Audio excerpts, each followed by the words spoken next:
দেখো কদিন ধরে তো জল হচ্ছিলই, আর বিচুলিগুলো টানার পরিস্থিতি ছিল না, কারণ এইখানে জল ছিল প্রায় হাঁটু সমান।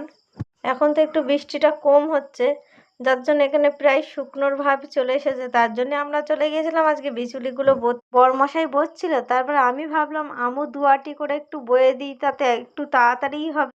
আর এখনকার মেঘ তো আর বলে কয়ে আসে না, কখন যে বৃষ্টি এসে যায় তার তো আর ঠিক ঠিকানা নেই। আর আমাদের জমির থেকে বিচুলিটা প্রায় অনেকটা দূরই নিয়ে যেতে হবে, তার জন্য আমরা দুজনে মিলেই শুরু করে দিয়েছিলাম বওয়া। আর আমি কোনোদিনও যেহেতু মাথায় নিই নে, তাই আমার মাথায় একটু ব্যথাই করছিল। তাও কি করা যাবে বলো, বিচুলিগুলো তার নষ্ট করা যায় না। তারপরে দেখো একটা সাপ ওই বিচুলের মধ্যেই ছিল, অনেকদিন পড়ে থাকার জন্যে সাপটা এসেছিল। অনেকটা বাচ্চা বলেই সাপটাকে একটু তাড়িয়ে দিলাম।